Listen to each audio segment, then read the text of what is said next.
Mundo Maior em Debate. Essa noite nós estamos com um programa aqui especial, tratando sobre o tema loucura e obsessão, e esperamos a sua participação, né?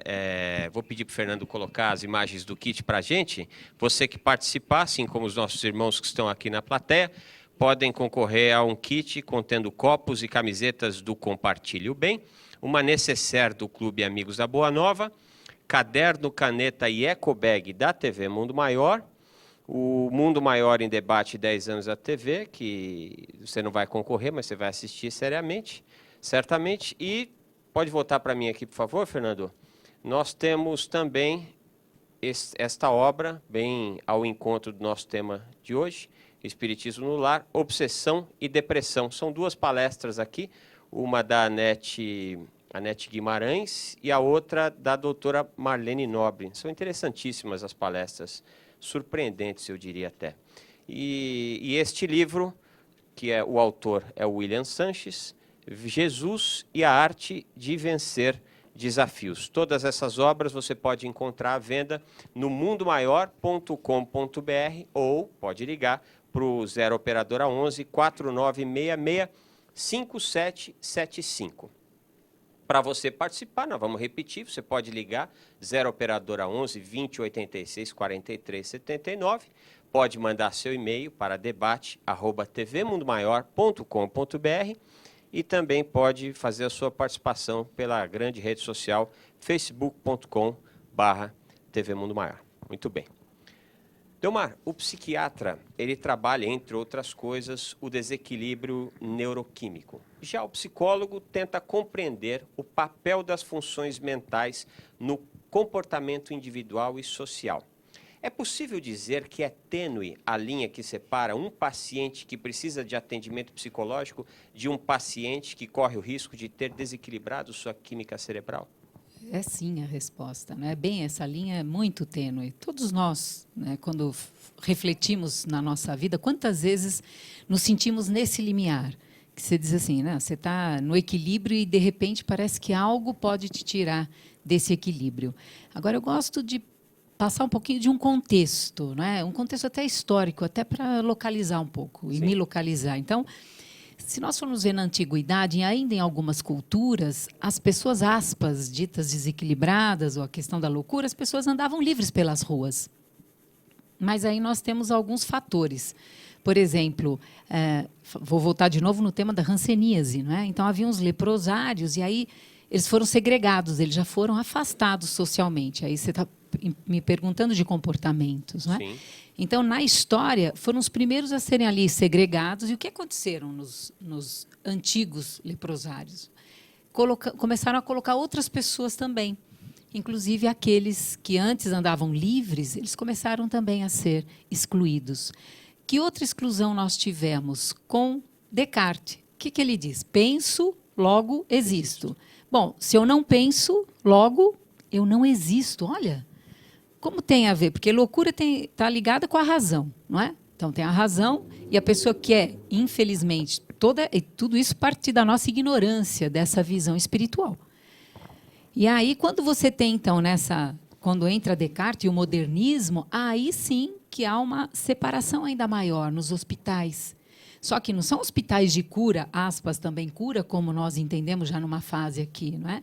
Lá pelo século XVII, eram verdadeiros depósitos de pessoas, né? E aí vem o famoso, né, Pinel, que leva até o nome, né? Sim, mas ele é que trouxe a ideia de desacorrentar os pacientes isso ditos loucos. No aí século já o Pinel é mais recente, não é? O que nós temos, então, aí até os dias de hoje, onde a sociedade continua, e agora vem essa questão desse movimento antimanicomial. Então, você vê que é um processo histórico que é importante a gente olhar um pouco para ele num contexto mais amplo para, aí sim, né, nos colocarmos e colocar a nossa visão. Então, a psiquiatria ela chega agora. A psiquiatria ela não existia em todo esse tempo e nesse contexto que nós falamos. Ela é da ciência, ela é agora, desse século XIX para cá. Né? Então, a psiquiatria, se a gente olhar na história, ele é Mais recente. E a psicologia é mais recente ainda. Não é? Porque aos psicólogos, aí sim, como você disse, é a observação dos comportamentos, essa questão da psique, a questão das emoções, e aí sim a psiquiatria entra com a questão do medicamento, onde aí os pacientes são observados, aí é para um outro contexto.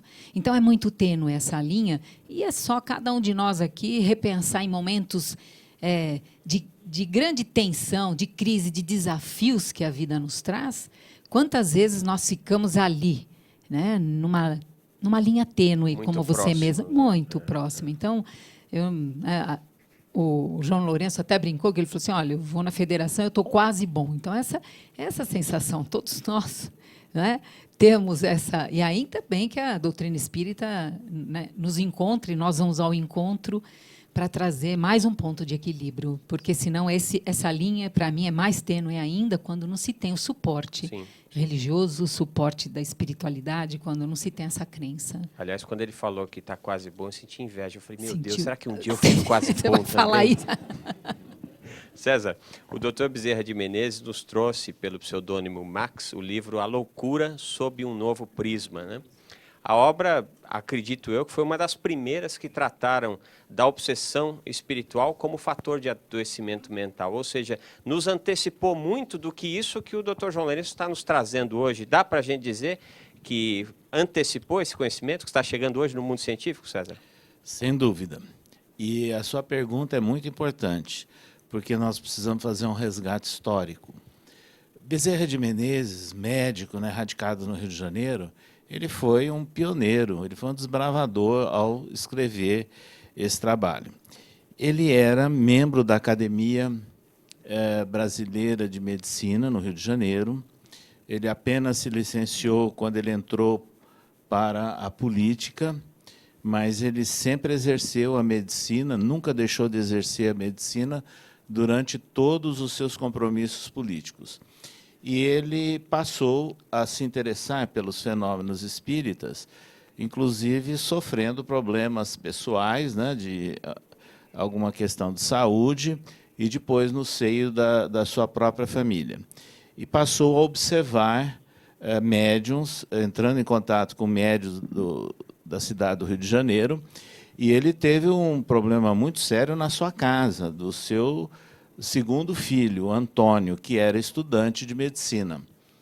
E era um rapaz brilhante, voltado à literatura, interessado em assuntos científicos, e, de repente, ele começou a entrar em crise e foi considerado um alienado mental. E, naquelas condições, daquela época, né, em torno de 1882, 1883, que aconteceu isso. Por essa ocasião, o Bezerra já tinha tomado contato com a doutrina? Com fatos mediúnicos. Com fatos mediúnicos, não com a doutrina. E com a doutrina através da leitura do Livro dos Espíritos, que ele leu em 1875. Sim. Mas ele se declarou espírita um pouquinho mais para frente. Sim. E o filho, ele ia tratando com os médicos até que o caso começou a se agravar e um dos seus colegas disse, nessa situação, ele tem que ser internado no Hospício do Rio de Janeiro, que era o nome, né, que usava naquela época, hospício. Isso foi um choque violento para Bezerra. E ele escreveu isso, um choque talvez maior do que a própria desencarnação. E aí ele cedeu aqueles que já estavam sugerindo que ele procurasse médiuns espíritas. E foi o que aconteceu. Médiuns notáveis ele procurou, e eu posso citar Frederico Júnior, que foi, eu diria, o Chico Xavier do final do século XIX e começo do século XX. Um jurista e médium, Dr. Bittencourt Sampaio, e muitos outros. E aí começaram a fazer a evocação de eventuais entidades e, realmente, houve a manifestação de um espírito extremamente violento, fazendo grandes cobranças em Bezerra e relacionado com o filho também, porque ele queria atingir Bezerra, o pai, também. Era mais difícil, aí ia no filho. Ia no filho. E, nessas condições, ele não foi elucidado no primeiro contato. Foram várias sessões, e até que um médium sugeriu ao próprio Antônio e orientou ao jovem que ele se preparasse para dormir, que fizesse preces, que orasse por aquela entidade, a família inteira. Até que, num determinado dia, esse espírito cedeu.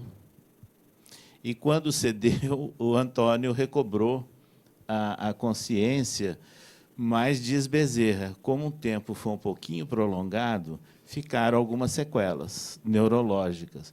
Então, Bezerra de Menezes faz essa relação entre a questão obsessão prolongada e também sequelas que podem existir no nosso sistema nervoso.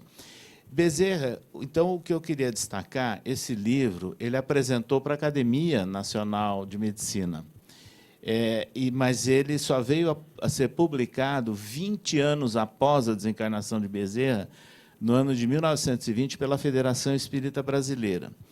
Esse livro ele é marcante, porque 1882, mais ou menos quando aconteceu o fato, e o jovem Antônio foi curado, mas não teve mais condições de ter, por exemplo, voltar ao estudo da medicina em função de sequelas. Mas ele acabou desencarnando no ano de 1887, em função de febre tifoide, o rapaz. E Bezerra, aí ele acelerou essa obra, né, e reuniu casos que ele considerou importantes, porque as testemunhas estavam vivas e elas poderiam ser procuradas. Então, esse livro ele se propõe a mostrar que os problemas que eram chamados de loucura, de alienação naquele período, tinham uma dupla causa. Tinha problemas orgânicos, mas também tinha aqueles espirituais e aqueles que eram conjugados. Agora, qual é o fato histórico? Esse livro foi escrito por Bezerra e ele teve a coragem de escrever isso como médico e apresentar à Academia de Medicina no Rio de Janeiro, porque na França, por exemplo, se notabilizava o trabalho de Charles Richer, que era fisiologista, mas entrando na área das chamadas ciências ou pesquisas psíquicas, e de Charcot, que era grande autoridade no assunto no ambiente francês. Então, foi contemporâneo a isso. Então, Bezerra de Menezes, ao lançar A Loucura sob novo prisma, ele marcou a história da nossa literatura espírita, e eu diria que pode também um dia ser resgatado como um marco na história da própria medicina. Da própria medicina. Eu fico imaginando que os caras, pelo menos os médicos que ele apresentou, devem ter achado que era ele que estava louco, né? Acredito que, para aquela ocasião, deve ter acontecido algo similar com o que aconteceu ao Kardec na França, né? Que era muito respeitado, e quando começou a lançar as obras, os caras meio que falaram, não, esse cara não deve estar muito bom da cabeça. Serial killers. Infelizmente, vez por outra, o noticiário sanguinolento nos fala de alguns destes irmãos que levam os infernos de sua psique para vítimas indefesas. Doentes, obsediados ou as duas coisas? Acompanhe o VT.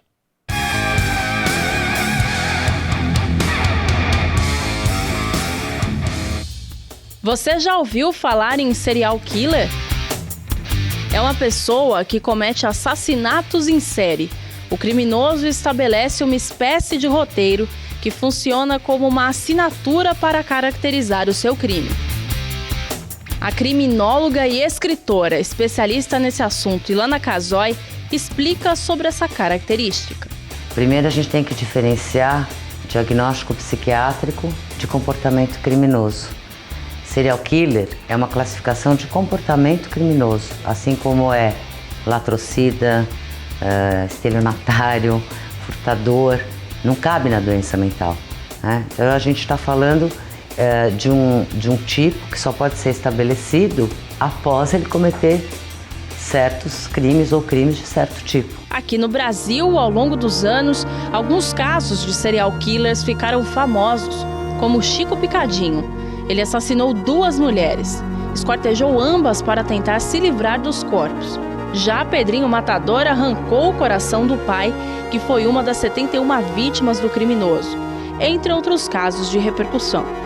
Para a psicologia, estes criminosos são considerados sociopatas. Eles apresentam um comportamento normal, trabalham, desempenham rotinas na sociedade e convivem com outros grupos sociais. Um exame psiquiátrico, alguns sim acusam principalmente um transtorno antissocial de personalidade. Raramente a gente tem casos de insanidade mesmo, a loucura é um percentual muito pequeno desses casos. E muitos são simplesmente maus. Alguns criminosos são diagnosticados com doença mental e são encaminhados para manicômios judiciários. O indivíduo é encaminhado como interno ali se ele é louco, se ele comete um crime e é diagnosticado como doença mental. Então você tem as pessoas da sociedade, quando têm doença mental, podem ser internadas no manicômio. E as pessoas que cometem crime vão presas, e o manicômio judiciário é o pior lugar do mundo, porque junta essas duas coisas. É um manicômio que é a prisão. Mas o que a doutrina espírita pode nos dizer sobre esse assunto? Assassinatos em série é um fenômeno obsessivo?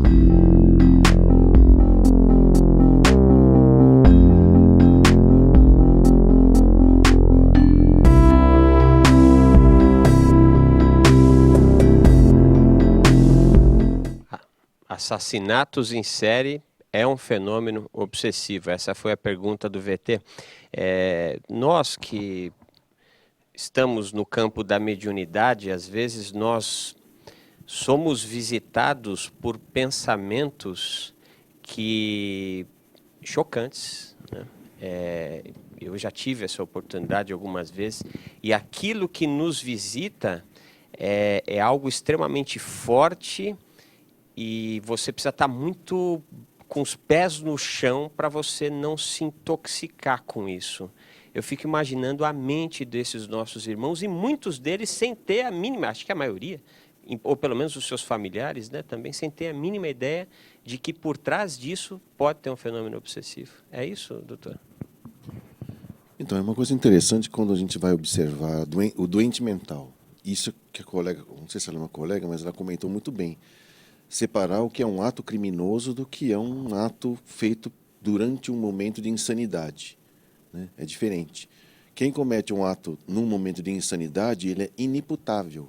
Ele fez aquilo porque estava fora da realidade. Ele não fez calculando aquilo. Por exemplo, se alguém acha que é passarinho e pula do prédio, ele não se suicidou.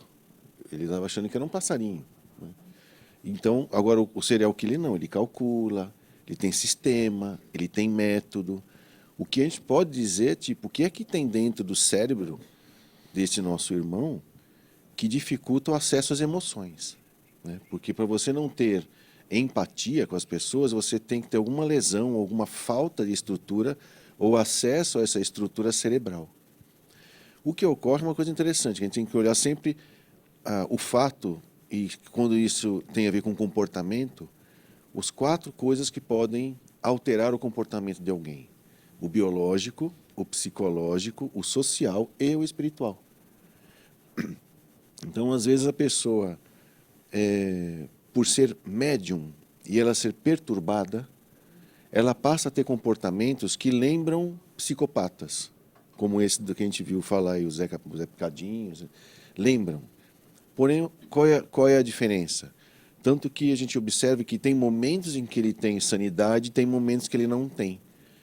Então, isso significa que ele está sob influência, em alguns momentos, em alguns momentos ele não está sob influência. De maneira que criou-se um nome no CID-10 para esse tipo de comportamento, que é o chamado borderline.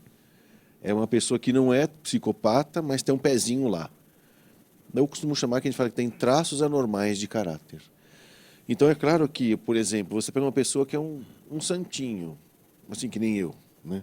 Um santo, um anjinho, né, de candura. Ou como a doutora Maria Júlia falava, um anjo de ternura amarrado pela cintura. E de vez em quando eu posso começar, de repente, a mudar meu comportamento e fazer coisas de um psicopata.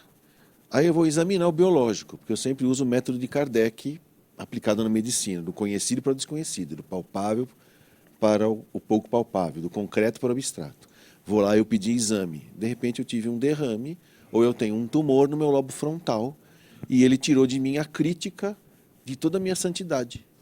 De repente, eu comecei a atuar em função de uma lesão cerebral. Isso pode acontecer. Ou então eu posso ter, por exemplo, ter sido, entre aspas, um psicopata fabricado, que eu falo, né? Crianças que sofrem abuso físicos, sexuais, repetidamente, de pessoas importantes na vida dela, crescem com traços anormais de caráter.